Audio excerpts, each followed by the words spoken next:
Buongiorno, buongiorno dalla redazione di Focus TG. Una clamorosa svolta nella scomparsa dell'ingegnere Antonio Menegon, che è sparito da diversi giorni e lo si sta cercando inutilmente. Finora nessuna traccia dell'ingegnere, il paladino degli anti-autovelox. La svolta è in questo titolo: la procura indaga anche per rapimento, l'ombra delle perizie sugli autovelox. Proprio l'8 gennaio l'ingegner Menegon avrebbe dovuto testimoniare in un processo in corso a Cosenza, quindi si rafforza la cosiddetta pista calabrese. Andiamo subito in diretta da Vanessa Banzato. A te, Vanessa. Buongiorno a te direttore e a tutte le persone che ci stanno seguendo. Sì, si infittisce sempre di più questo mistero sulla scomparsa e piano piano vengono fuori dei dettagli che sono letteralmente inquietanti. Si pensava, almeno la famiglia più che altro sperava, in un allontanamento volontario, dopo che lo scorso 3 gennaio era stato notato attraverso anche le immagini delle telecamere della videosorveglianza salire su un furgone e poi rientrare proprio davanti alla sua galleria d'arte. Ci troviamo in via Garibaldi a Rosà.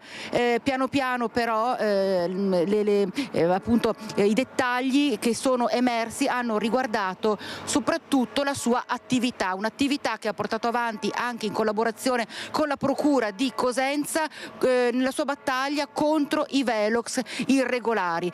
Ne hai parlato proprio tu poco fa del processo che è iniziato proprio a Cosenza lo scorso 8 gennaio e l'ingegnere Antonio Menegon, scomparso a 78 anni, era uno dei testimoni chiave di tutta questa vicenda.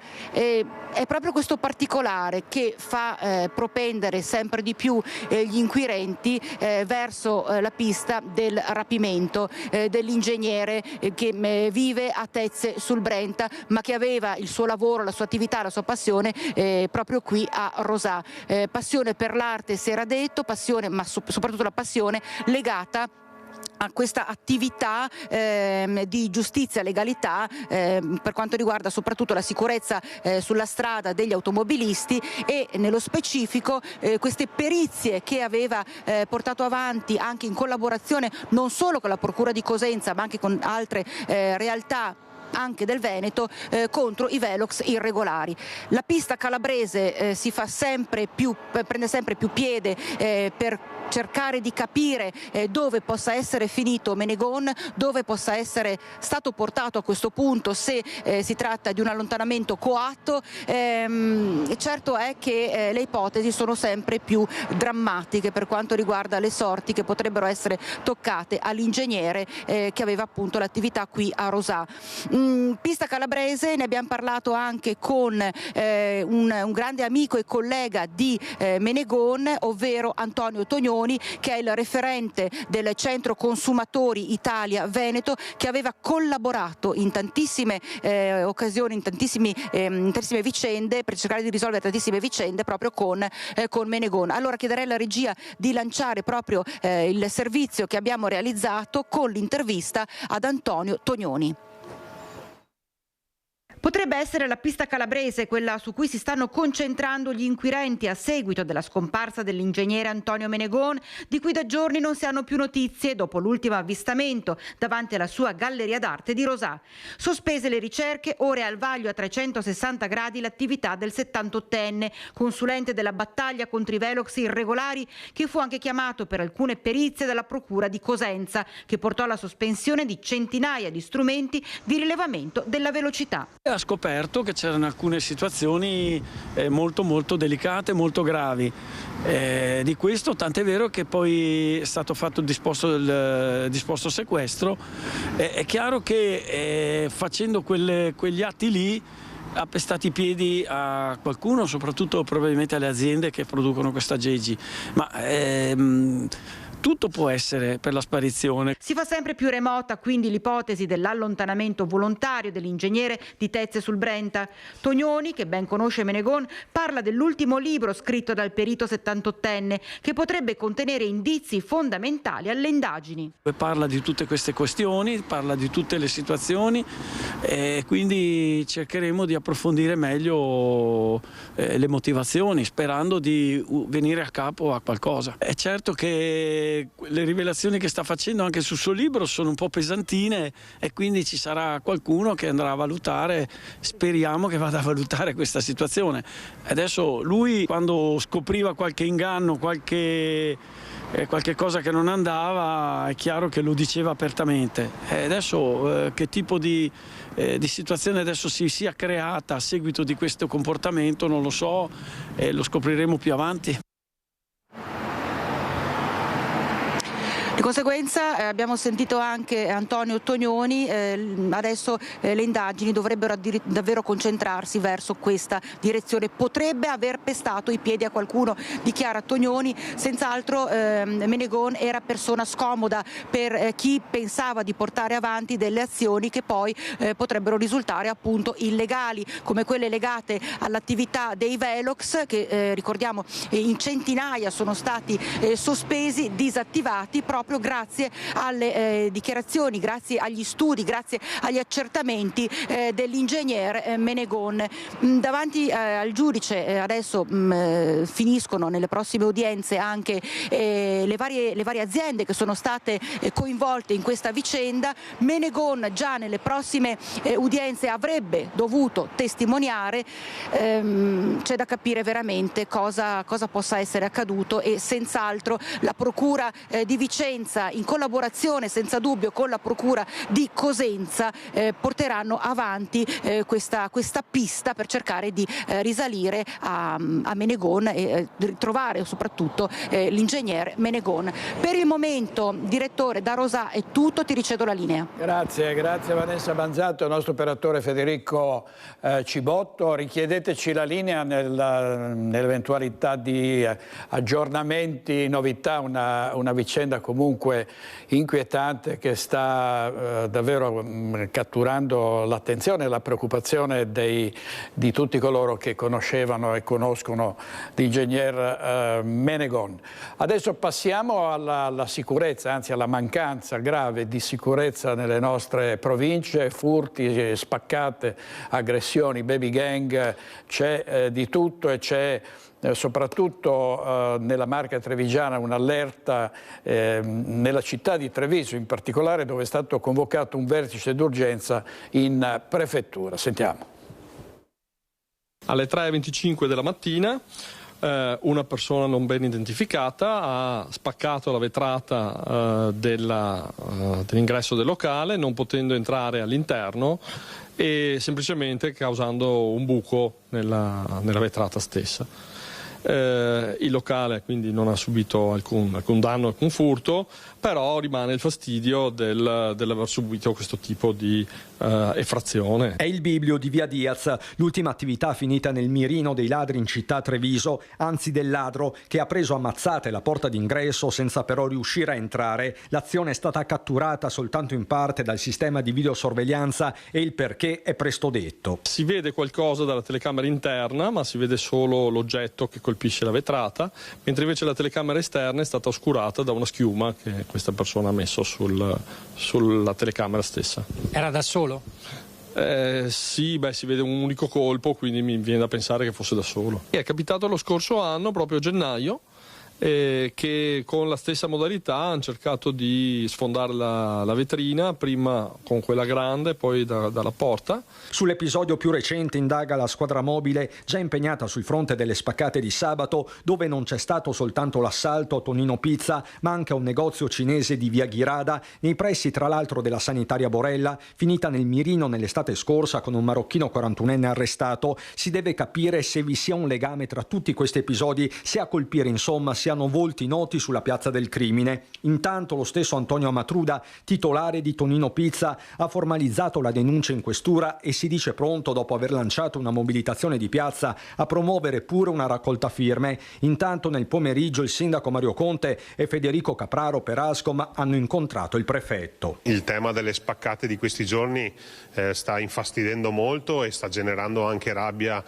tra la comunità, quindi abbiamo chiesto maggiori controlli, abbiamo chiesto anche che venga convocato un comitato ordine e sicurezza per la settimana prossima, dove coinvolgeremo tutti i protagonisti del mondo del commercio e abbiamo chiesto insomma di far tornare la serenità nelle nostre comunità, perché questi episodi più o meno gravi comunque generano rabbia. Oggi ho incontrato il titolare di Tonino Pizza e al di là del furto, che è praticamente nulla, sono i danni che questi gesti lasciano che francamente infastidiscono. In attesa dell'incontro allargato è scattata, riporta Capraro, un'ulteriore stretta. Una maggiore attenzione e su questo noi non vogliamo assolutamente cedere, non siamo abituati e non vogliamo abituarci a questo genere di cose.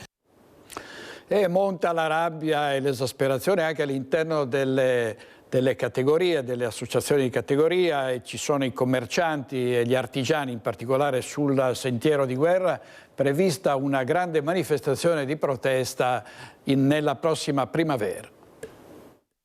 Antonio è arrabbiato e lo capisco, e tutta la nostra vicinanza naturalmente.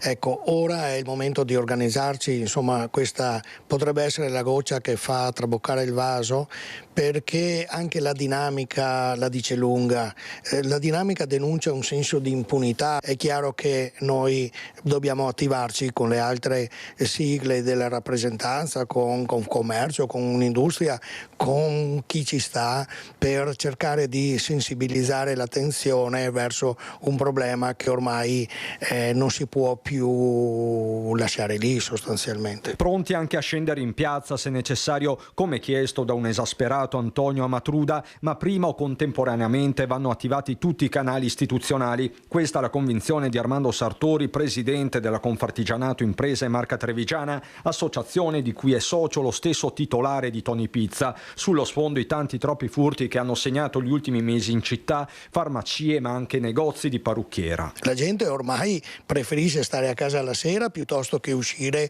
e rischiare una randellata, così si va contro gli interessi delle città che devono vivere e naturalmente si va contro gli interessi delle botteghe che devono poter essere messe in condizione di fare il loro lavoro. Se mi dai anche motivi per non uscire di casa, è più facile che io mi attacchi al computer e compri le scarpe in Amazon.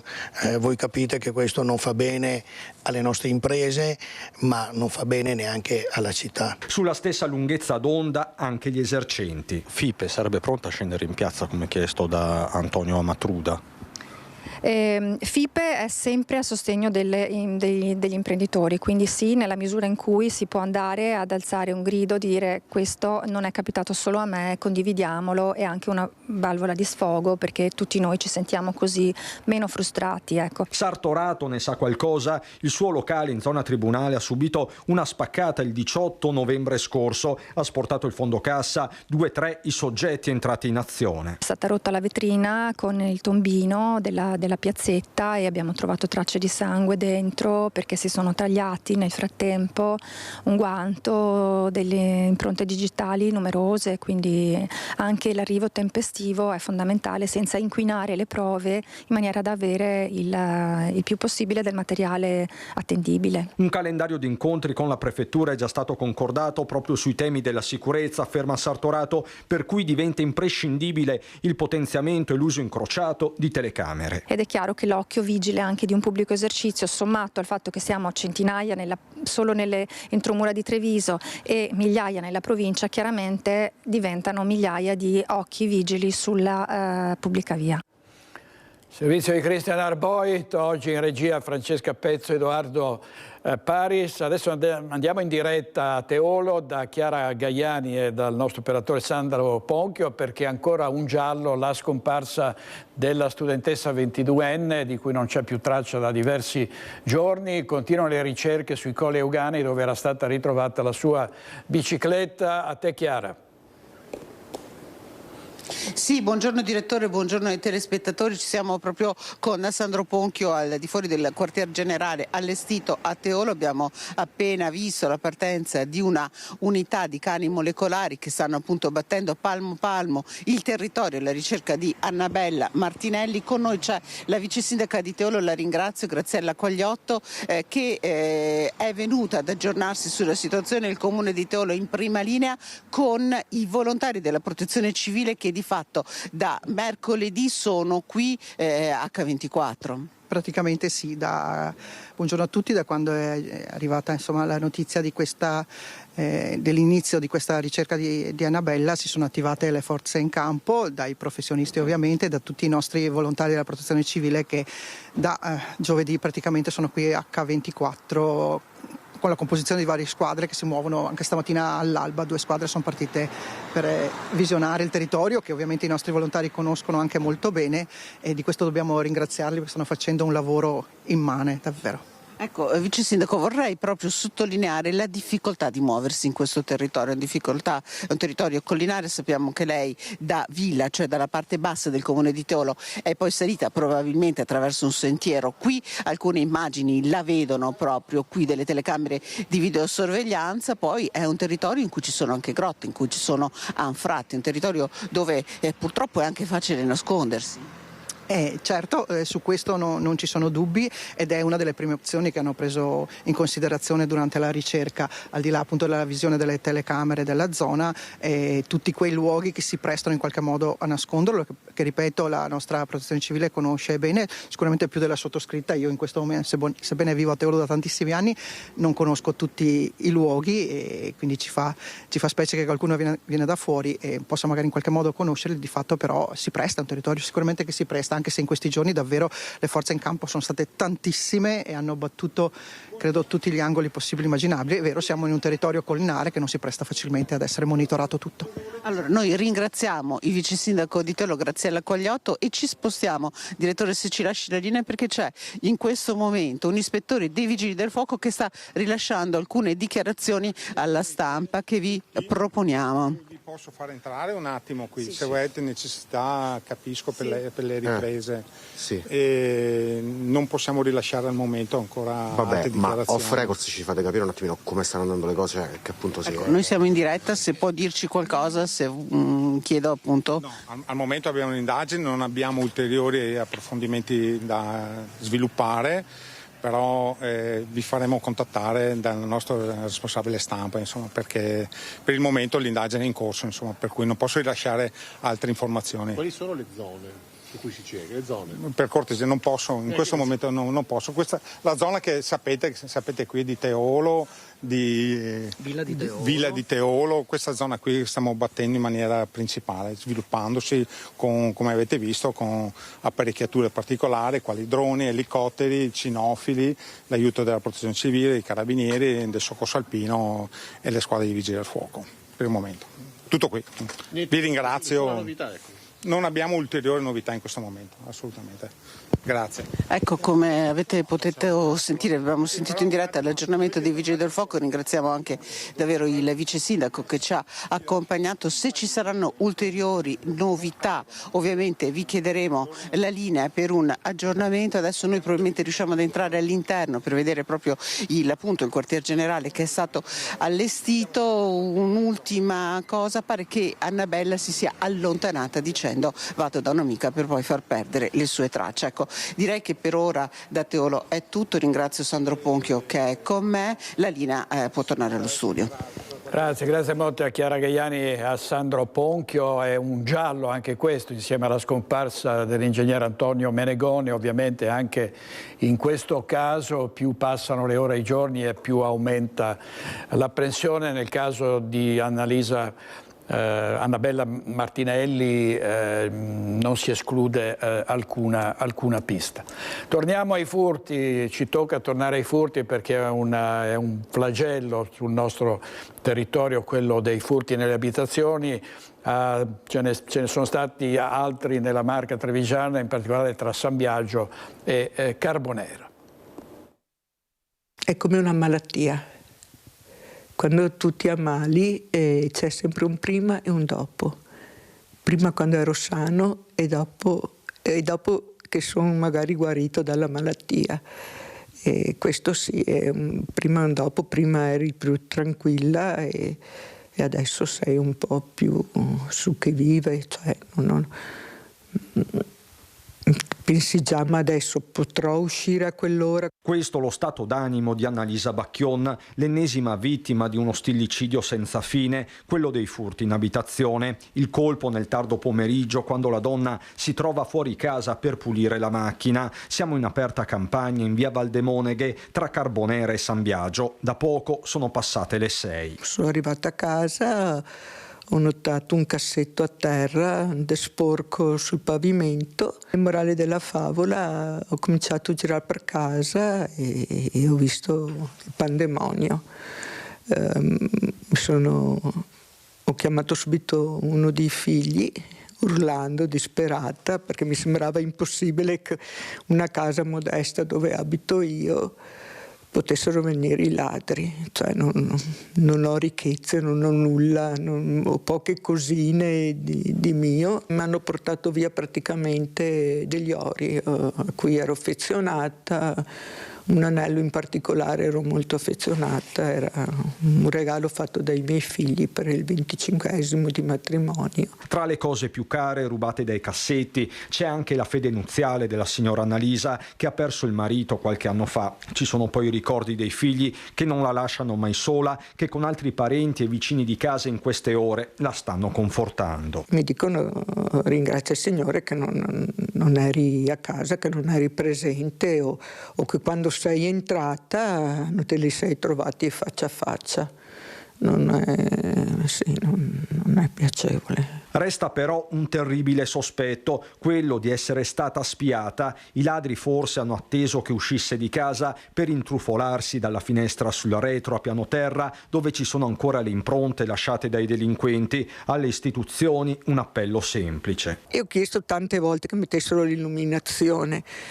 Non so se in questo caso se c'era più illuminato, se c'era videosorveglianza, che ne so, era meglio, però sì, la luce manca.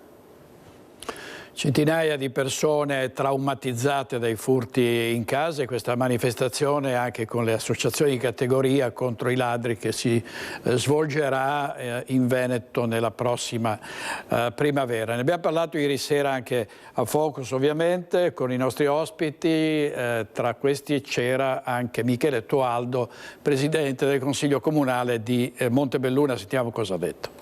Pensiamo a quella che era l'Italia degli anni 80-90 fino a una ventina d'anni fa, evidentemente ci ricordiamo benissimo che la situazione non era quella attuale, non si parlava nemmeno di questo, cioè c'erano piccoli episodi di furti. I furti li facevano i tossicodipendenti in gran parte, i famosi furti delle autoradio, ce li ricordiamo tutti, chi ha qualche anno in più, che andavano a aprirti la macchina per l'autoradio, o c'erano i famosi quasi ladri di galline o furti su larga, però furti molto diversi. Ormai siamo insicuri, andare a prendere un caffè in piazza, andare al bar, muoversi la sera, come ha detto benissimo il commerciante qua del servizio, ha detto benissimo, cioè, se una persona la metti in condizione di vivere in questa continua situazione di insicurezza, cosa fa? Si rinchiude in casa e acquista sul famoso Amazon che gli arriva col corriere. Quindi questo è un problema che ricade su tutti quanti noi. Ed è inutile nasconderci dietro al fatto che chi è che crea queste situazioni, che le stazioni siano diventate delle giungle dove veramente si corre il rischio della vita ad andarci, è chiaramente legata a chi? Non sono purtroppo eschimesi, groenlandesi o inuit che popolano quei posti. Abbiamo visto il dipendente del Ministero dell'Innovazione, che è stato quasi messo in fin di vita, che non si sa neanche se la caverà, è stato aggredito da una gang fatta da chi? Composta da un misto tra nordafricani e egiziani. Hanno già fermato qualcuno. E insomma, poi ha fatto tanti altri ha citato altri episodi Michele Tualdo, grandi ascolti ieri sera a Focus sempre al fianco delle nostre comunità aggredite dalla criminalità. Saremo ovviamente alla marcia che si svolgerà in primavera, marcia di protesta contro l'insicurezza. Vediamo ancora, ogni tanto vengono arrestati questi delinquenti, in questo caso avevano rapinato una anziana con la complicità di una badante che gli aveva permesso loro di entrare indisturbati nell'appartamento. Pensavano di essere tranquilli e ormai lontani dalla casa che avevano svaligiato picchiando l'anziana proprietaria e così si sono tolti i berretti e le mascherine, non sapendo però di essere ancora ripresi dalle telecamere di videosorveglianza cittadine. I carabinieri, ricostruendo il tragitto, sono riusciti così ad individuare i due uomini che il 24 ottobre scorso sono entrati in un appartamento di via Tirana a Padova e avevano aggredito l'83enne proprietaria e la sua amica, poi avevano razziato gioielli e contanti. Le telecamere del condominio avevano ripreso i due che entravano aprendo le porte con le chiavi, un dettaglio che ha permesso ai carabinieri di ricostruire il furto e di individuare anche la complice. I due rapinatori infatti sono un 32enne e un 33enne moldavi già noti alle forze dell'ordine. Uno di loro da tempo intratteneva dei rapporti con una connazionale badante dell'anziana signora che gli aveva fornito un mazzo di chiavi utilizzato per aprirsi indisturbati sia il portone d'ingresso del condominio che quello dell'appartamento. I due uomini non avevano esitato ad aggredire con violenza l'83enne che era in casa insieme ad una conoscente e entrambe sono state spinte a terra. L'anziana aveva riportato numerose contusioni ed era stata portata in ospedale. La rapina era avvenuta in pieno giorno nel quartiere Palestro a Padova. Ad incastrare i ladri il fatto di essersi liberati di berretto e mascherine poco lontane dal condominio di via Tirana. I carabinieri, ricostruendo il percorso delle telecamere, sono riusciti a individuare il loro passaggio senza il volto coperto. Nascosti tra le fioriere del condominio sono stati trovati e sequestrati anche gli indumenti utilizzati. Una volta identificati, ricostruire i loro rapporti è stato facile ed è emersa la conoscenza con la badante dell'anziana che aveva provveduto a rubare il mazzo di chiavi e ad indicare i punti precisi dove la signora teneva i gioielli e i contanti. Tutti e tre sono stati arrestati, i due uomini sono stati trasferiti al Due Palazzi mentre la donna è stata portata nel carcere femminile di Verona. Servizio di Valentina Visentin. A Vicenza gli abitanti residenti a Monteberico hanno raccolto firme per chiedere videosorveglianza, targa system e altri provvedimenti che possano garantire maggiore sicurezza. Vediamo. Abbiamo avuto la segnalazione di altri tentati furti che sono stati sventati, in qualche occasione invece no. È molto importante per noi essere entrati in contatto tra vicini per creare una rete veramente efficace di collaborazione tra di noi e tra noi e le forze dell'ordine. Zona che fa i conti con incursioni di ladri in appartamento, furti e tentati furti, per cui i cittadini già 2 anni fa avevano messo in piedi una chat per avvisarsi reciprocamente e uniti in un comitato hanno ad oggi raccolto e depositato in comune 300 firme per chiedere sia installata la videosorveglianza, la fibra, i targa system in ingresso e in collina e siano effettuati maggiori controlli. Abbiamo raccolto 300 firme specifiche perché sono tutti di residenti o di persone che lavorano nell'area di Monteberico e che chiedono una cosa specifica, ovvero la fibra. La fibra per 2 motivi: uno, abitativo e professionale normale, perché è una zona con una connessione estremamente debole con tutti i disagi che ne conseguono, e per la sicurezza, perché senza la fibra non possiamo installare le telecamere e i sistemi di targa system che sono necessari per debellare il problema dei furti che continua a flagellare la nostra area. Chiediamo semplicemente che venga messa la fibra in tutta via Dante e la zona di Monteberico, perché ne abbiamo assolutamente bisogno.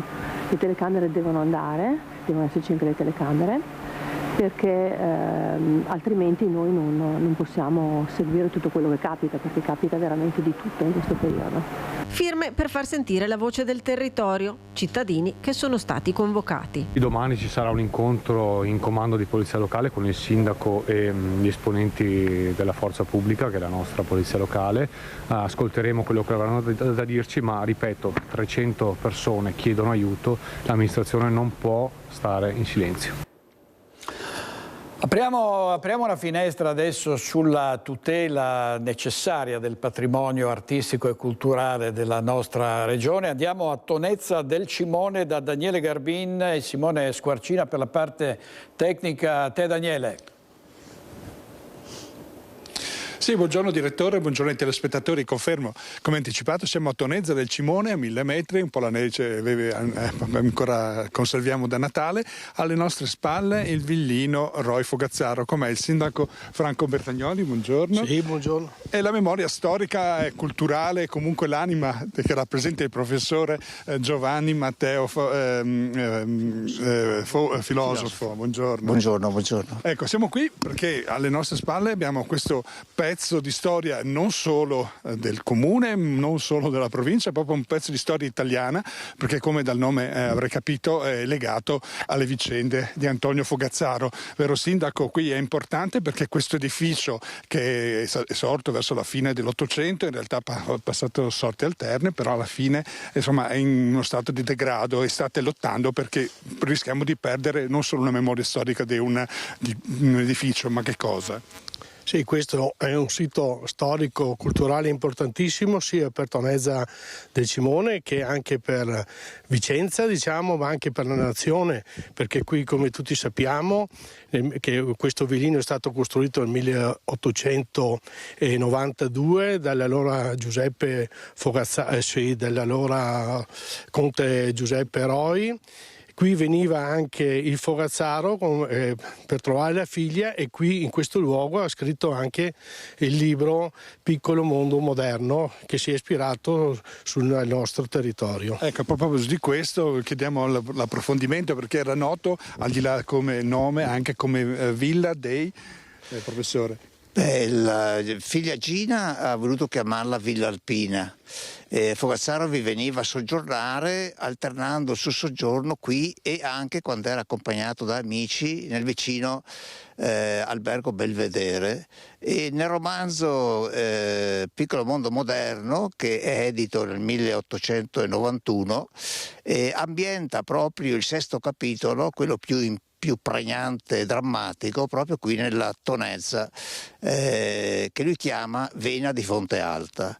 Vena di Fonte Alta, l'albergo Belvedere diventa Hotel Astore, perché è di fronte proprio al picco dello Spitz, e il villino della figlia diventa il villino dei Faggi. È un luogo assolutamente che ispira, perché comunque questa zona era stata voluta in un periodo in cui la montagna incarnava anche un senso del selvaggio, della voglia anche di un recupero da parte della società.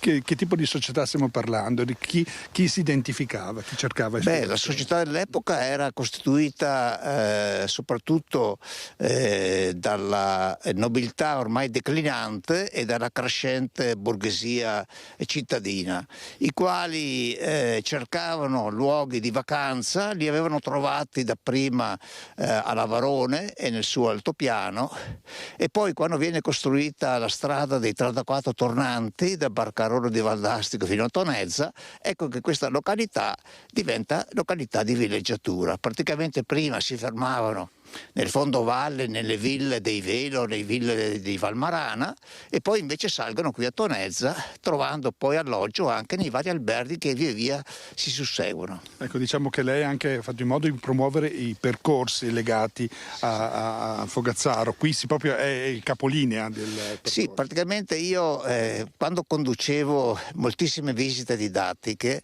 lungo il sentiero che avevo riscoperto seguendo passo passo quanto scrive Fogazzaro nel sesto capitolo del Piccolo mondo moderno, partivo proprio da Villa Roy, questo era l'inizio del sentiero, e poi lungo il tragitto che porta sopra Rio Freddo, la Valle della Morte, dove si conclude praticamente questo emblematico rapporto fra i due protagonisti, Jean de Sales e Piero Meironi. ricordiamo Piero Meironi, figlio di Luisa Ricci e di Franco Meironi, protagonisti di Piccolo Mondo Antico, ecco che proprio il villino era nel ritorno un passaggio obbligato, perché nel romanzo lei, che è rimasta sconvolta da un tentativo di rapporto avuto con Piero Meironi, sente una musica che proveniva dalla villa, suonata dal pianoforte e dal violino, era un pezzo di Tartini, e le sembra una musica demoniaca. Ecco, allora ovviamente qui potremmo fare un documentario in questo momento. Diciamo che la situazione attuale invece del villino è di decadenza, insomma da 20 anni a questa parte versa in stato d'abbandono dopo essere stato sede dell'istituto alberghiero, e c'è anche una parte di pericolo di crollo. Quindi c'è un appello che facciamo a chi? Al ministro, vero? Beh, un appello a quanti tengono a valorizzare la cultura italiana, insomma, perché l'Italia è fortunata ad avere un patrimonio forse troppo ricco di presenze, ma in questo caso, vero, anche il FAI, che era stato interessato per la possibile salvezza di questa villa, ha detto che in verità era interessato ad altri patrimoni, come quello della villa di Oria, insomma. Ecco, e oltre al ministro, parliamo al ministro della cultura Guidi, c'è anche il desiderio di volgere un appello al presidente della regione Veneto, Stefani, vero sindaco, perché la situazione qui è difficile, rischiamo proprio, è stato anche un principio di incendio. Com'è la situazione? Lo dica lei. Allora mi unisco all'appello fatto dal professore, perché è importante che questa villa venga ripresa e rimessa di nuovo in sesto, per far sì anche un'idea che potrebbe balenarci a noi come amministrazione è quella anche di costruire una RSA, voglio dire, perché in questo momento c'è bisogno di case di riposo, anche un centro culturale per studenti universitari. È importante che questa villa ritorni ad essere presentabile e anche vivibile all'interno. Perciò un appello si può fare anche al Presidente della Regione, perché assieme si possa trovare una soluzione. Ecco, allora questo è il riassunto. Insomma, un comune come Tonezza del Cimone non ha i fondi per poter sostenere un'opera di questo tipo, c'è bisogno proprio di una volontà politica più ampia. Ecco, per il momento anche il nostro gruppo Media Nord-Est si unisce a questo appello, e direi da Tonezza per il momento è tutto, a voi la linea. Grazie molte. Daniele Garbin in diretta da Tonezza del Cimone con Simone Squarcina. Riprendiamo con la cronaca giudiziaria. La Procura di Venezia ha chiesto il rinvio a giudizio per il sindaco Luigi Brugnaro. L'accusa è di presunti fondi illeciti alle elezioni del 2020. Brugnaro avrebbe investito 500.000 euro in più rispetto alla soglia consentita. Andiamo in diretta da Venezia. C'è Edi Caliman, a te Edi. Direttore, buongiorno a te e ai telespettatori. Per l'esattezza 566.888 euro, poi scesi nella contestazione finale della Procura 500.013 euro, e sono queste spese a tenere banco sostanzialmente nell'imputazione a vario titolo della Procura nel concorso in finanziamento illecito ai partiti, imputazione della Procura che è ripresa nell'indagine sui presunti appunto fondi illeciti nella campagna elettorale per la rielezione del sindaco Brugnaro nel 2020 al Comune di Venezia. Ha chiesto il rinvio a giudizio non solo per il sindaco Brugnaro, ma anche per il direttore generale del Comune, capo di gabinetto Morris Ceron, del manager di Umana Walter Bianchi e del mandatario elettorale Adriano Giudice, che ha certificato le spese, e del responsabile invece anche dell'Associazione Venezia 2025 che ha seguito le elezioni del 2020. La prima udienza davanti al giudice per l'udienza preliminare è atteso per il 2 aprile. Proprio per aver sforato di oltre $500.000 di euro il tetto previsto invece di 330.000 per ogni candidato sindaco al Comune di Venezia. Inoltre a Luigi Brugnaro è stata anche contestata l'accusa di falso in atto pubblico in quanto firmatario del rendiconto delle spese elettorali presentato dal collegio elettorale di garanzia alla Corte d'Appello. In quell'atto, che è stato firmato nel 2020 proprio dal sindaco, infatti dichiarò delle spese per 200.000 251.000 euro, ben sotto quindi il massimo dei 330.000, anziché appunto questi oltre 500.000 di cui si sta parlando. Abbiamo provato a contattare l'avvocato del sindaco Brugnaro, Rampini, che non ha voluto risponderci, mentre l'avvocato difensore di Maurice Ceron, il capo di gabinetto proprio del comune, che invece ha detto che si dice tranquillo, sono puramente questioni di diritto che porteranno davanti al giudice, per cui tutte le spese rendicontate sono effettivamente state segnate nel modo corretto, e quindi attendiamo questo 2 aprile per vedere quale sarà l'esito di questa udienza preliminare. Direttore, queste le ultime aggiornamenti dalla cronaca giudiziaria qui a Venezia. Se non hai domande con Simone Merlo dal Tribunale ti restituiamo la linea. Grazie molte. Edi Kaliman con Simone Merlo dal Tribunale di Venezia. Vediamo una notizia dal giornale di Vicenza. C'è stata una fuga a tutta velocità e poi uno schianto al casello dell'A4. 4 giovani sono stati arrestati. Il giornale di Vicenza pubblica un video esclusivo, giornale di Vicenza diretto da Marino Smidele. Vedete l'auto che arriva al casello, dovrebbe non è quella coinvolta in questo impatto, eccola, arriva, si schianta contro un furgone, rimane praticamente incastrata, e poi questi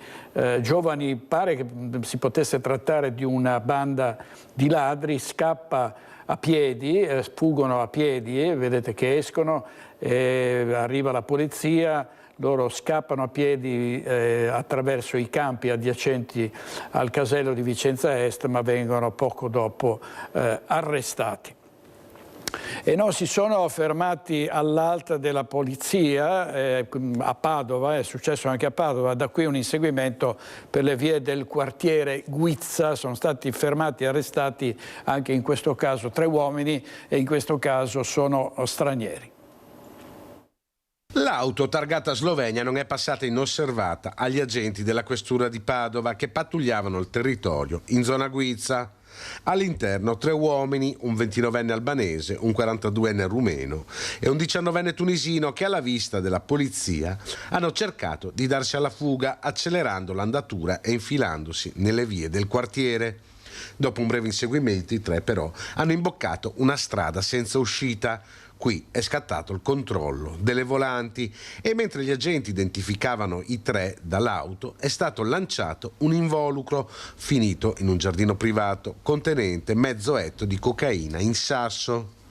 Durante il controllo, inoltre, sotto il sedile del guidatore è stato rinvenuto un altro piccolo involucro contenente la stessa sostanza.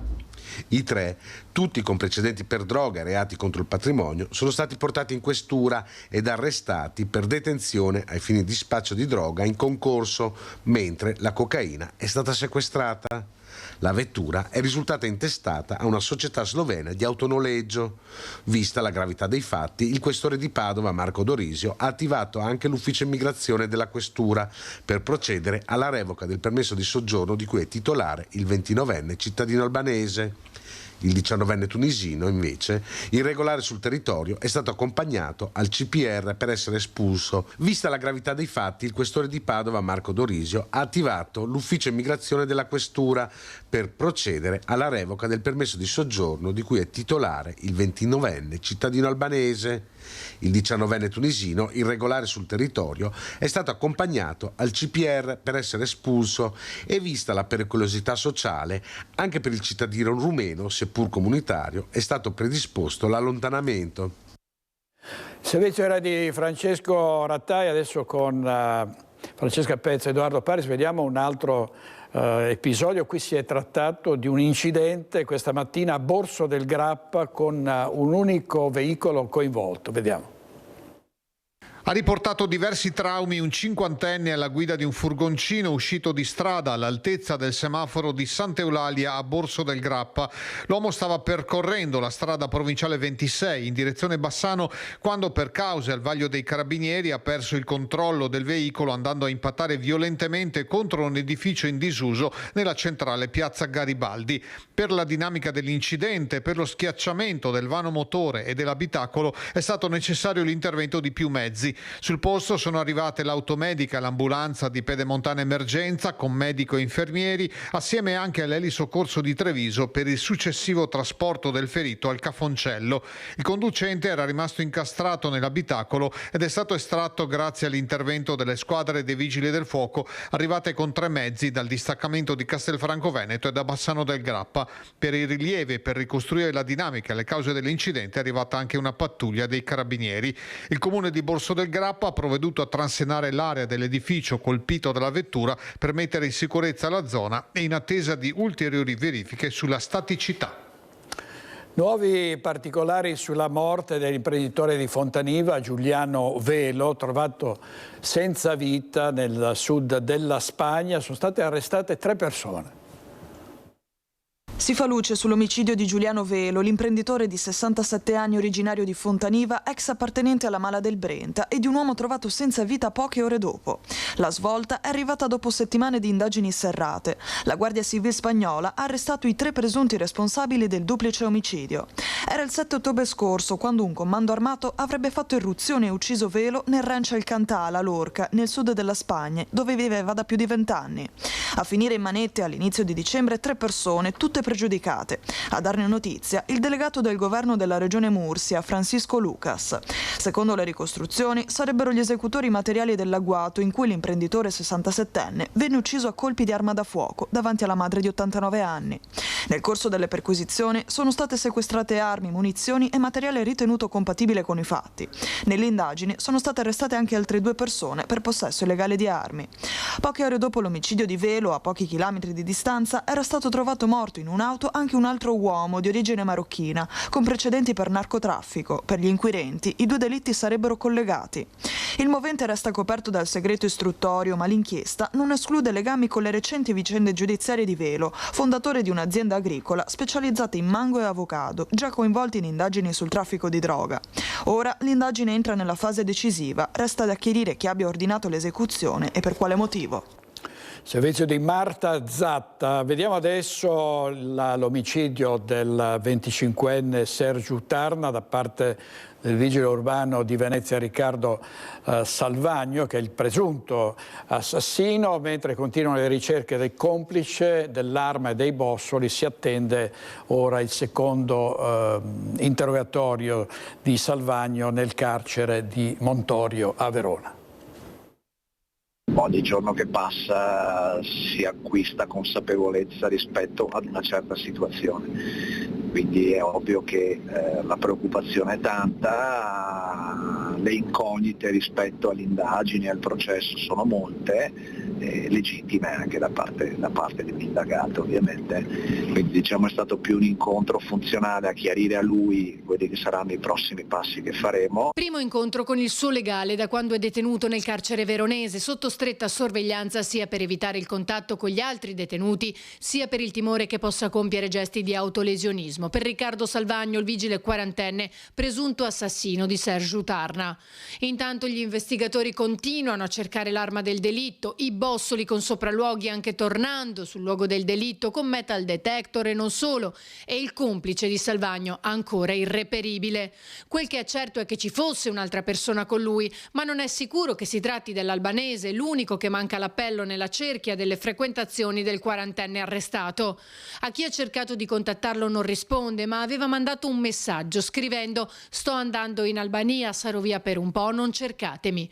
E poi la fuga oltre confine, compatibile con le registrazioni del Targa System di Gorizia.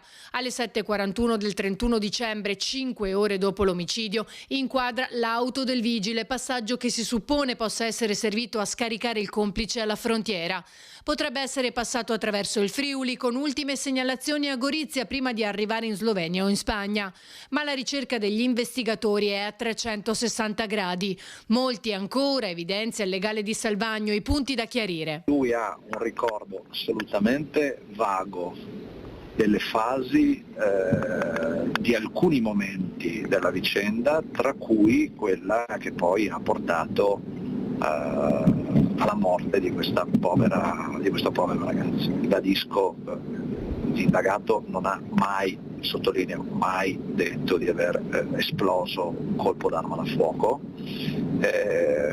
quindi le ragioni dell'incontro, alcune indicazioni che ho ricevuto su cui bisognerà lavorare. Alcuni dettagli però li avrebbe forniti. Lui ha fornito dei dettagli rispetto al rinvenimento dell'autovettura che mi dicono essere stata trovata, ha fornito indicazioni rispetto al luogo di possibile ritrovamento dell'arma, quello è un po' più complicato secondo me,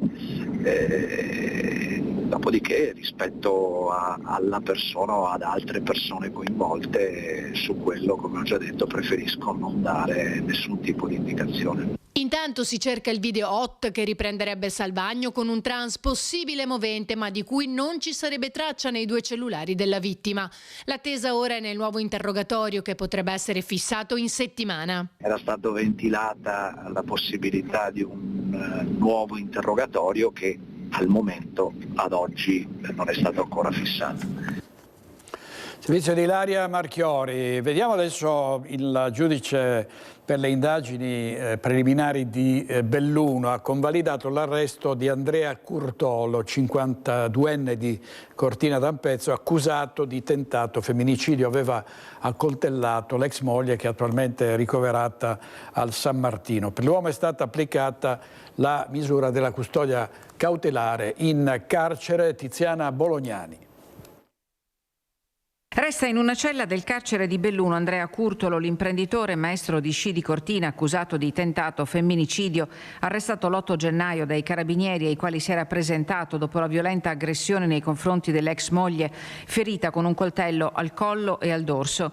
Il GIP del Tribunale di Belluno, accogliendo in toto le richieste del PM Claudio Fabris, ha convalidato l'arresto e disposto la custodia cautelare in carcere. L'udienza si è svolta nelle scorse ore. Ad assistere Andrea Curtolo da Firenze è arrivata l'avvocata Sabrina Bolognini. La coppia era separata consensualmente da 6 anni e lo scorso novembre la donna aveva contattato il suo legale per avviare l'iter del divorzio. Curtolo e l'ex moglie lavoravano insieme. Le loro foto campeggiano nel sito della società a Cortina che si occupa di trasporto e di noleggio auto con conducente. Apparentemente non c'erano motivi per immaginare un tale drammatico epilogo. Giovedì mattina Curtolo è andato nell'appartamento al Cademai dove la donna vive con i suoi figli. Lì il rancore del 52enne ha avuto il sopravvento. Le ferite inferte all'ex moglie hanno fatto scattare l'ipotesi di reato di tentato femminicidio. Severissime le pene previste dalla nuova norma entrata in vigore a fine 2025. La vittima è tuttora ricoverata all'ospedale di Belluno nel reparto di chirurgia. I carabinieri con i colleghi del reparto operativo di Belluno hanno raccolto gli elementi utili alle indagini, mentre la procura ha chiesto ulteriori accertamenti che saranno svolti con la consulenza del medico legale Antonello Cirnelli. Il vigilante che è morto in un cantiere delle Olimpiadi a Cortina, c'è un primo indagato, cioè il suo datore di lavoro, e l'ipotesi di reato è quella di omicidio colposo. Frattanto monta la protesta dei sindacati di categoria CGIL e CISL e UIL che per lunedì prossimo annunciano un presidio.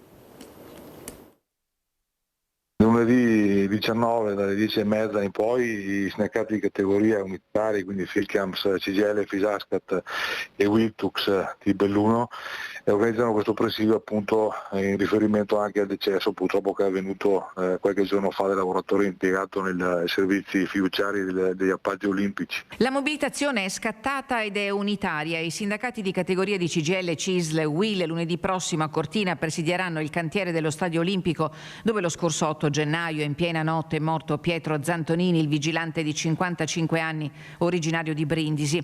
Deve essere fatta chiarezza su quanto accaduto e sulle eventuali responsabilità di questa ennesima tragica morte sul lavoro.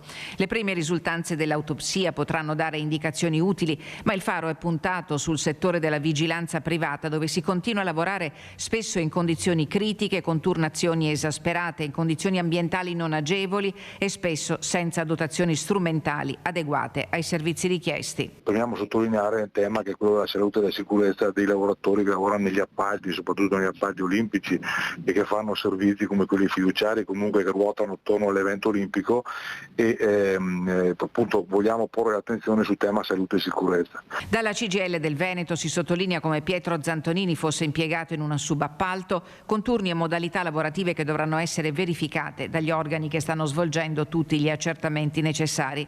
Nelle scorse ore nel registro degli indagati è stato iscritto il datore di lavoro, cioè il legale rappresentante della Security and Bodyguard di Milano. Il settore della vigilanza, come nel caso, è un settore molto particolare, un settore che rappresenta anche delle problematiche particolari.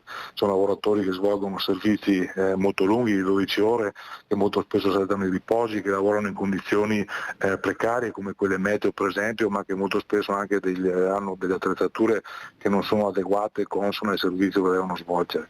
È chiaro che se non si pone l'attenzione sul tema di salute e sicurezza il tema è fondamentale, conseguentemente non può essere secondario rispetto ad altri temi come quelli del profitto o temi che riguardano lo stesso evento olimpico che deve essere comunque portato a termine. Il presidio unitario di lunedì prossimo a Cortina servirà a sensibilizzare lavoratori e imprese rispetto a quanto accaduto e a porre l'attenzione sul settore della vigilanza che continua ad avere situazioni complicate e complesse che devono essere risolte. Dal punto di vista delle imprese e anche dal punto di vista normativo per adeguare a quello che è un settore che nel corso degli anni è cambiato moltissimo. Aperta un'inchiesta a Rovigo sulla morte del 59enne schiacciato nel compattatore della carta nello stabilimento Sesa, è successo venerdì scorso.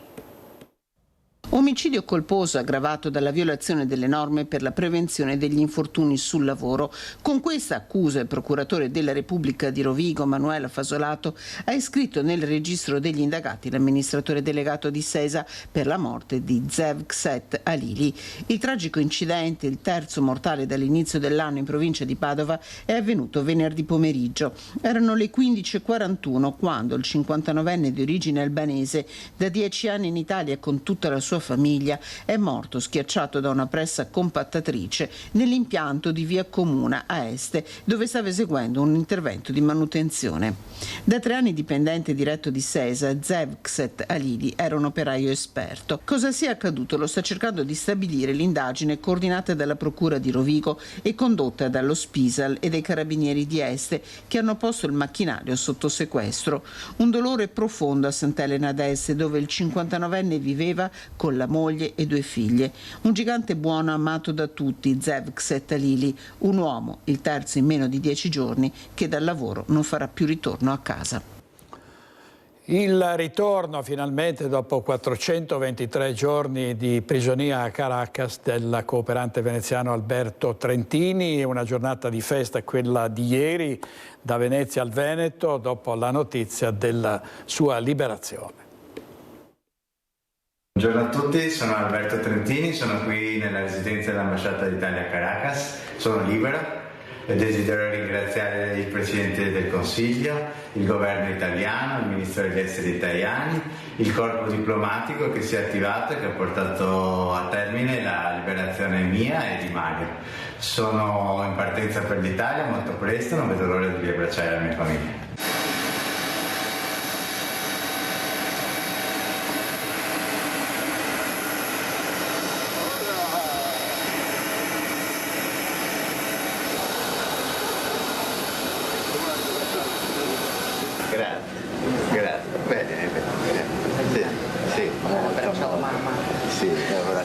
Pensiero, lo sai? Grazie, grazie. Stai scherzando? Grazie. Ministro Tajani, come stai? Bene, ragazzi. adesso torno da casa. Signora, piacere. Grazie. Non vi disturbare perché avete del tempo da recuperare. Grazie ancora. Grazie ancora, signore. Insomma, queste le immagini dell'arrivo a Ciampino, i saluti, ovviamente l'abbraccio con la mamma Armanda e poi il ringraziamento a Giorgia Meloni e al Ministro degli Esteri Antonio Tajani. Ma adesso andiamo in diretta al Lido di Venezia dove abita Trentini da Lorenzo Maier. A te Lorenzo. Buongiorno direttore a te e ai nostri telespettatori di Rete Veneta. Oggi un'atmosfera decisamente più distesa rispetto a ieri, ma l'aspettativa, insomma, visto l'arrivo storico di Alberto Trentini a Roma, adesso è capire se e quando arriverà qui a Venezia, e ci sono varie ipotesi non confermate che si susseguono ora per ora, minuto per minuto, e quindi la situazione può cambiare da un momento all'altro. Prima stamattina si diceva che non sarebbe arrivato oggi a Venezia, anzi che sarebbe fermato a Roma e poi avrebbe scelto un'altra località dove ricongiungersi con il papà, che è ancora qui a Lido, mentre la mamma Armanda, come abbiamo visto dalle immagini, è con lui. Poi altre voci dicono che possono essere in treno, arrivare alla stazione ferroviaria di Santa Lucia, ma da lì prendere una macchina e appunto ricongiungersi con la famiglia e con il papà Ezio, che nel frattempo partirebbe da qui con un'altra auto, ricongiungersi nel Trevigiano dove ci sono delle zie. Ovviamente tutto questo per garantire un po' di riservatezza. Al momento attendiamo anche noi notizie, ma se è d'accordo direttore farei partire il servizio che ricapitola la giornata di ieri.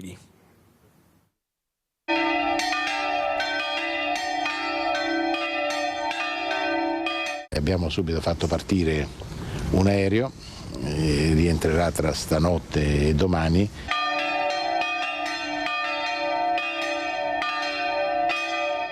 Oggi proprio facciamo una messa di ringraziamento per la liberazione di Alberto.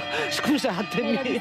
Era un amico di mio figlio, nati nello stesso anno, per cui è una gioia immensa. Campane a festa e voci rotte dall'emozione. Il Lido di Venezia si sveglia così. Le luci del giorno diventano quelle della gioia. Sono passate poco meno di 2 ore dall'annuncio del ministro Antonio Tajani, ore 5 italiane, ore 23 a Caracas, dove Alberto Trentini viene immortalato assieme a Mario Burlò, compagno di prigionia, e all'ambasciatore Umberto De Vito. Maglietta rossa, sguardo di gioia, ma con i segni della sofferenza che ce lo riportano diverso dalle immagini che conosciamo. Libero a 423 giorni da quel 15 novembre 2024, sequestrato mentre si trovava in viaggio per portare aiuti alle popolazioni con disabilità con la sua ONG. In carcere non da detenuto, perché non c'è mai stata un'accusa ufficiale, in carcere come ostaggio. Ora posso fumare una sigaretta, le sue prime parole, poi la telefonata con mamma Armanda e papà Ezio che non hanno mai smesso di lottare, e l'incredulità. È stato tutto così improvviso, inaspettato, non sapevamo nulla della cattura di Maduro. Sono felice, ringrazio l'Italia, ci hanno trattato bene, non ci hanno torturato. Poco dopo il capo dello Stato Sergio Mattarella telefona a mamma Armanda, condividiamo tutti la vostra felicità. Proprio lei, la mamma, assieme ad amici di famiglia, esce in tutta fretta dalla casa e si allontana in auto per raggiungere Roma, dove Alberto arriverà. La famiglia vuole mantenere il silenzio e affida la gioia a un messaggio. Ringraziamo tutti quelli che hanno reso possibile, anche lavorando nell'invisibilità, la sua liberazione. Questi mesi di prigionia hanno lasciato in Alberto e in noi che lo amiamo ferite difficilmente guaribili. Adesso avremo bisogno di tempo da trascorrere in intimità per riprenderci. Ci sarà tempo per trovare le parole giuste, per raccontare fatti e accertare responsabilità. Oggi vogliamo solo pace. Grazie.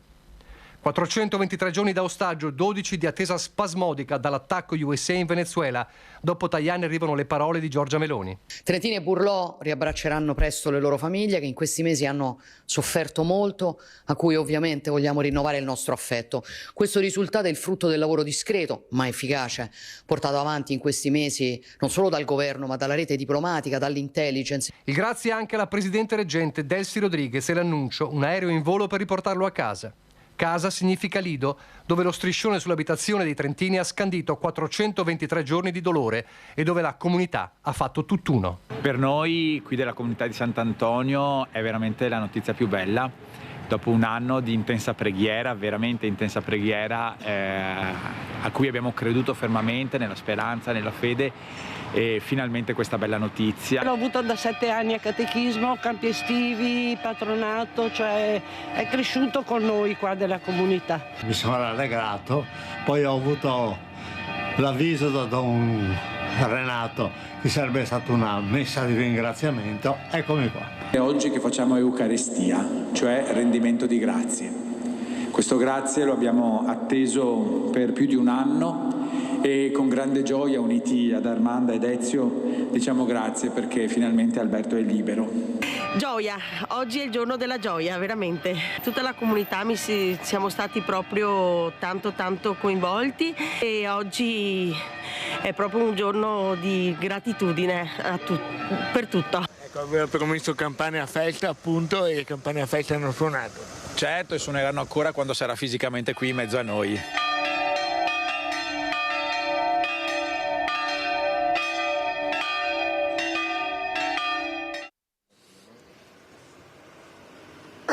Eccoci direttore, grazie per la linea. Allora farei, vediamo se riusciamo, farei sentire, proprio sono 15 secondi ma molto significative di un audio in cui sentirete le prime parole di Armanda Corusso, la mamma di Alberto Trentini, parole dette ieri sera al suo arrivo a Roma prima ancora di incontrare Alberto.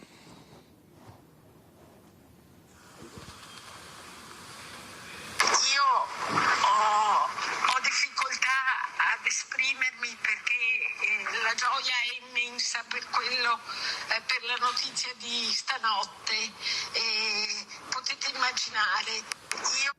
Ecco, io ho difficoltà, potete immaginare, una voce ovviamente commossa. Siamo qui anche con il presidio della polizia locale che sta controllando che tutto si svolga per il meglio, il traffico, il curiosità, i colleghi inviati che ci sono in queste ore. Siamo qui con Alessandro Scarpamarta, delegato del sindaco alle Isole, che come ormai da qualche giorno ci ritroviamo qui per fare un po' il punto. Ci eravamo visti qualche giorno fa quando sembravano esserci buone novità, ma ancora non è arrivata questa svolta, adesso finalmente è arrivata. Sì, è arrivata veramente la buona notizia, quindi si respira a Lido di Venezia un'atmosfera molto più rilassata, tanta felicità.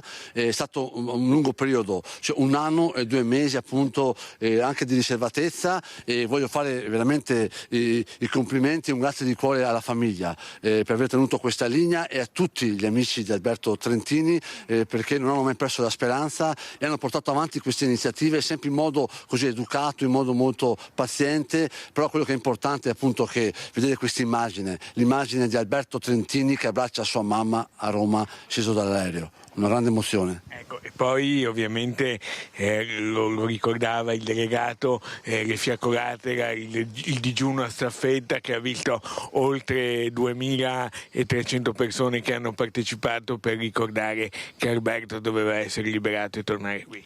Sì, in questo periodo, in questi appunto 1 anno e 2 mesi, sono state fatte molte iniziative da parte degli amici di Alberto Trentini, collaborando con tutti, con le istituzioni, quindi con i giornalisti, quindi è stata veramente una storia finita bene, e quello che vogliamo appunto dire, come si diceva prima, appunto tanti cittadini locali, ringraziare tutte le persone del luogo, dell'isola del Lido, dell'estuario veneziano, della città di Venezia, tutti quanti per il grande lavoro fatto in silenzio, ma l'importante è che la storia sia finita bene. Un grazie di cuore a tutti. Ecco, adesso Alberto Trentini non sappiamo ancora se tornerà oggi, domani, dopodomani qui a Venezia. Quando tornerà farete qualcosa anche in comune? Sì, sicuramente sì, ci sarà sicuramente in Comune di Venezia, ma quello che importa appunto adesso Alberto che stia bene, questo, poi se va a dormire in questi giorni dai parenti a Venezia, quello poco importa, l'importante è che stia bene, che stia con sua mamma, suo papà è qui vicino a noi a casa sua, quindi noi siamo qui, lo stiamo aspettando e siamo tutti felici, si respira a Lido di Venezia tanta felicità. Grazie. Direttore, farei partire il servizio di ieri con le reazioni politiche e istituzionali alla notizia della liberazione di Alberto Trentini, servizio realizzato dal collega Filippo Fois. Oggi è una bellissima giornata, Alberto Trentini è finalmente libero, un ringraziamento al governo e un abbraccio ai familiari. Finalmente Alberto potrà tornare nella sua città, nella sua regione, e noi lo aspettiamo. La notizia della liberazione di Alberto Trentini viene accolta dalla politica regionale del Veneto con una soddisfazione bipartisan. Il calvario di questo giovane del Lido di Venezia, incarcerato senza accuse formali per oltre 1 anno a Caracas, è stato seguito passo passo a Palazzo Ferrofini. Per 423 giorni abbiamo dovuto vedere il nostro Alberto Trentini incarcerato ingiustamente senza nessuna motivazione. Quello che è accaduto con la presa di Maduro, il crollo di questa presidenza e la sua deportazione liberazione negli Stati Uniti, con le accuse che noi abbiamo sentito dire rispetto a quello che ha fatto rispetto al narcotraffico piuttosto che altro, ci ha sicuramente agevolato e accelerato la liberazione dei Trentini. Alessio Morosin di Liga Veneta Repubblica però ha presentato in Regione una risoluzione proprio sulle conseguenze delle violazioni del diritto internazionale commesse dagli Stati Uniti in Venezuela. La gioia di questa liberazione non ci deve far perdere così una meditazione, una considerazione sul fatto che Trump ha posto in essere un atto gravemente destabilizzante, pericoloso. La Cina potrebbe adesso trovarsi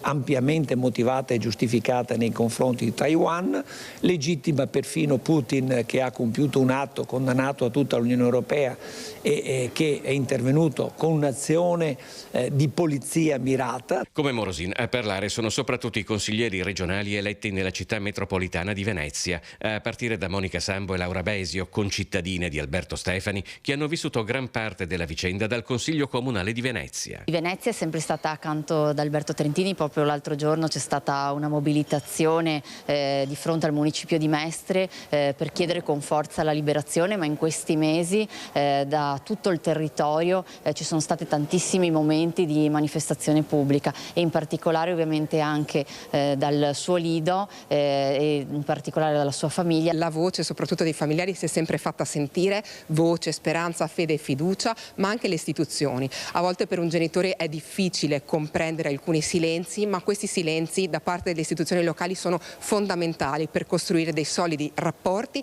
e da avere dei risultati come questo. Una volta esauriti i festeggiamenti per il rientro di Alberto, già si prospetta però una riflessione più ampia sui rischi che corrono i nostri corregionali partecipando ad iniziative pur meritorie in contesti internazionali poco sicuri. Non è il primo caso che non si capisce quello che avviene dall'altra parte del mondo. Abbiamo visto da così a peggio come il caso Regeni ad esempio.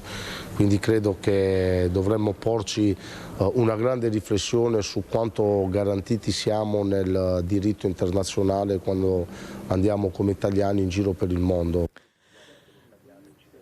Eccoci direttore, grazie ancora per la linea. Possiamo solo aggiungere che nel treno che è arrivato pochi istanti fa alla stazione non c'era Alberto Trentini e la sua famiglia, adesso si aspetterà quello successivo per vedere se questa voce prende consistenza oppure no. Se non hai domande, se non avete domande dallo studio, insieme a Tommaso Migot che ha curato la parte tecnica vi salutiamo e vi aggiorneremo appena avremo delle novità.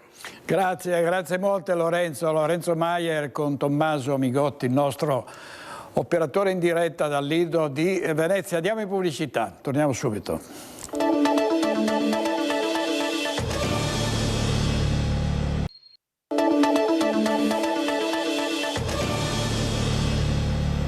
Giorni e giorni di freddo pungente, aumentano le difficoltà in questi casi soprattutto per i senza tetto. Andiamo a Treviso in diretta da Daniela Sizzia. A te Daniela,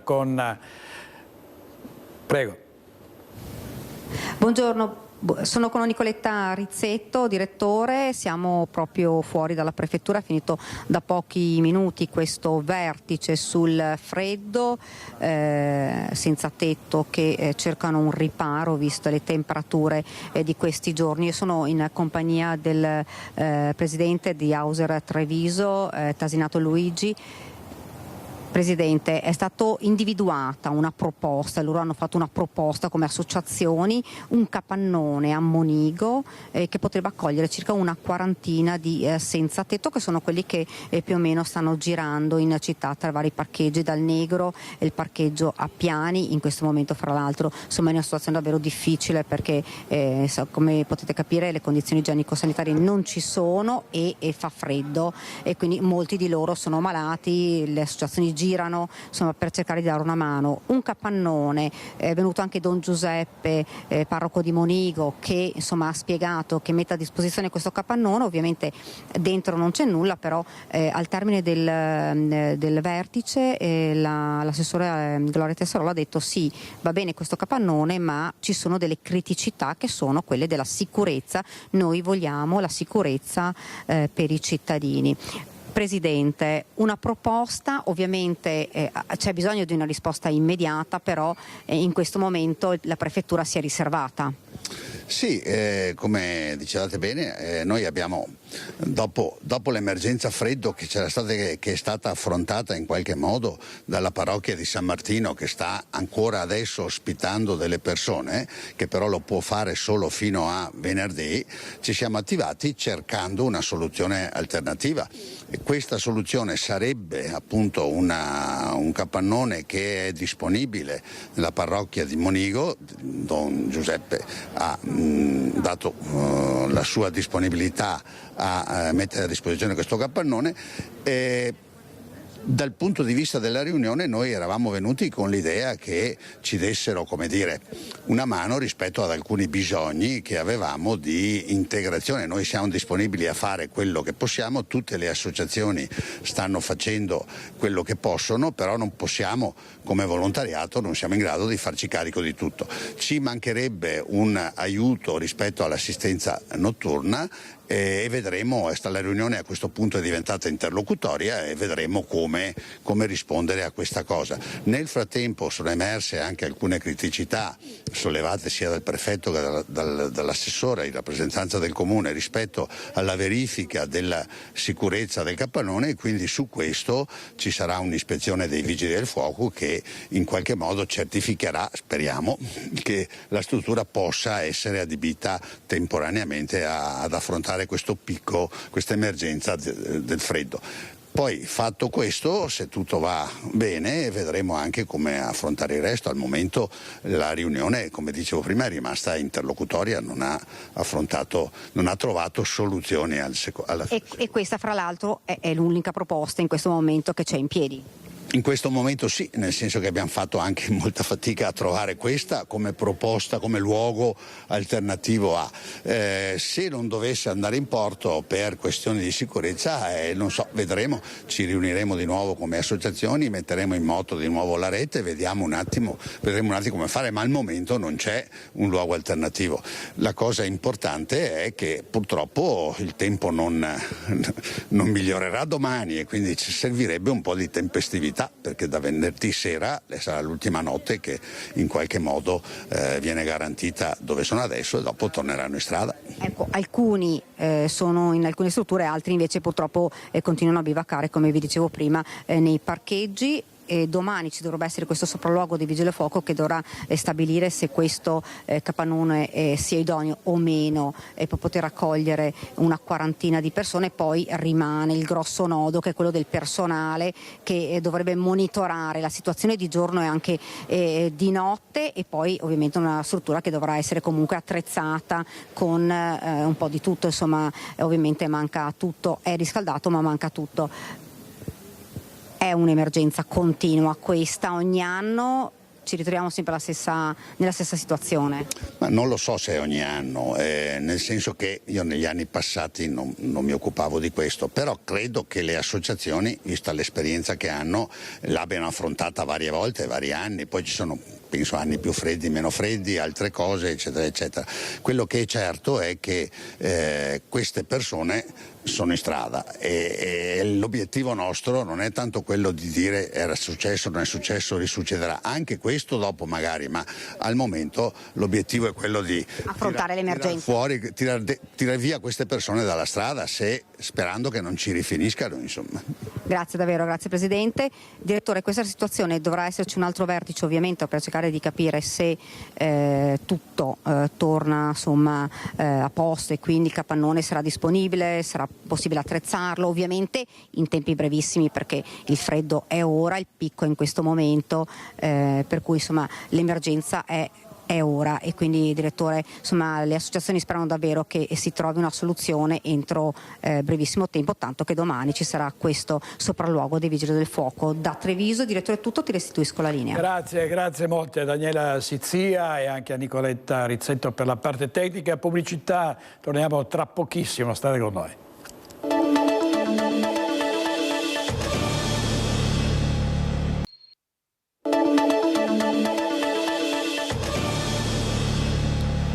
Abbiamo visto le difficoltà degli homeless, dei senza tetto, ma il freddo trasforma il paesaggio in uno spettacolo invernale con i laghi ghiacciati, per esempio i laghi ghiacciati di Revine e le grotte del Caglieron, che però sono state chiuse per sicurezza.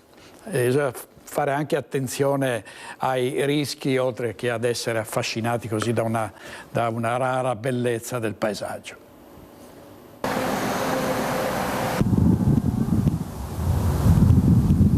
Il freddo stringe la vallata, il gelo trasforma l'acqua in specchio e il paesaggio in una cartolina d'inverno. I laghi di Revine tornano a ghiacciarsi, uno spettacolo che non si vedeva da almeno 3 anni.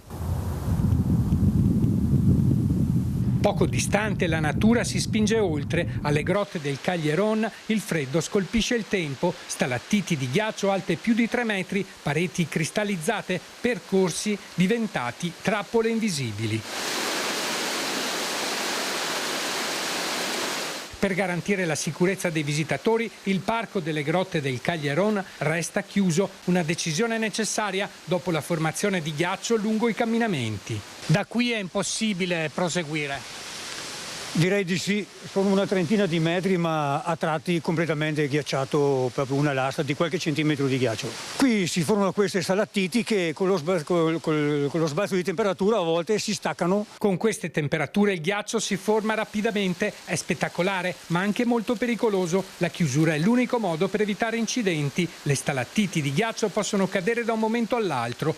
Un luogo amato tutto l'anno, frequentato d'estate e d'inverno, premiato dal FAI come luogo del cuore, con oltre 80.000 visitatori solo nell'ultimo anno. Le grotte sono chiuse perché purtroppo il ghiaccio ha fatto il suo corso e si scivola, quindi danni possono essere per i visitatori, quindi abbiamo preferito chiudere. Peccato, perché sarebbe bello vedere queste stalattiti e tutta questa bella cosa, però il pericolo è superiore, bisogna prima guardare la sicurezza. E mentre le grotte si fermano, ai laghi di Revine il ghiaccio richiama curiosi e turisti. I bacini di Santa Maria e di Lago non sono completamente ghiacciati, ma in molti punti la superficie è solida solo in apparenza. È la prima volta che ho visto il lago ghiacciato di Revine, sono venuta qui a fare una passeggiata. Suggestivo. Molto suggestivo, sì. La situazione è monitorata, non c'è ancora un'ordinanza, ma camminare sul ghiaccio è estremamente pericoloso, serve prudenza. La bellezza dell'inverno incanta, ma nasconde insidie. Non sapendo quanto grosso è, il pericolo è più che altro cadere e farsi male, secondo me. Lo spettacolo dei laghi ghiacciati sta diventando sempre più raro. Una volta le temperature erano molto più fredde. Quando il ghiaccio era molto più spesso. Sì, faceva tanto più freddo di adesso. Sì. Servizio Nicola Marcato. Adesso Mirko Cavallin da Bassano del Grappa ci racconta tutto sul premio San Bassiano. 8 riconoscimenti per 13 premi che andranno a laureati, imprenditori, associazioni, fondazioni, uno sportivo, 3 cittadini comuni. L'edizione 2026 del premio San Bassiano si presenta con una novità che riguarda lo svolgimento. Abbiamo deciso di sdoppiare la cerimonia in modo da poterla rendere aperta a tutti, perché solitamente la cerimonia si faceva il giorno 19, però molti erano impossibilitati a parteciparvi. Quindi la consegna dei premi avverrà domenica 18 alle ore 10:30 in Sala da Ponte e poi la classica messa solenne il giorno 19. A Santa Maria in Colle ci sarà il vescovo Brugnotto alle 10, seguirà il bilancio di un anno di cultura. Il sindaco intende dare un volto nuovo anche al suo intervento. La manifestazione del San Bassiano deve essere una manifestazione rivolta ai premiati e spesso invece veniva utilizzata come un palcoscenico per il sindaco per illustrare l'attività amministrativa. Io l'attività amministrativa la illustro in consiglio comunale come faccio di consueto o attraverso ovviamente le conferenze stampa, ma il San Bassiano lo dobbiamo dedicare ai cittadini benemeriti. Il comitato per la statua della Madonna del Monte Caina, Fabio Gortan che ha riconosciuto l'accoltellatore di un professore, ora membro Iliagi Almir che hanno salvato una donna da un incendio, il pallavolista Mattia Bottolo, il Rotary Bassano e Gocce di Brenta, la ditta Bresolin SRL, Renzo Rosso e Intesa San Paolo con Venice Imperial Fund per il sostegno al restauro del cavallo colossale di Canova. Con il San Bassiano si dà luce e si ringraziano le persone e le associazioni che si dedicano alla città, perché in effetti si valorizzano i giovani con le tesi di laurea, si valorizzano le persone e le associazioni che danno danno alla città. L'immagine scelta per questa edizione è realizzata dall'illustratore Riccardo Guasco. Con questa iconografia frescamente ispirata alle avanguardie italiane e internazionali come il cubismo e il futurismo, e quindi un linguaggio fresco firmato da un artista di grandissimo rilievo. Gli ospiti di questa sera a Focus: Grazia Azzolin, Sonia Brescacin, Luigi Calesso, Gennaro Marotta, Leonardo Padrin e Antonella Tocchetto. È tutto per questa edizione. Grazie per averci seguito fin qui, grazie ai nostri registi Francesca Pezzo e Edoardo Paris, e davvero buona giornata.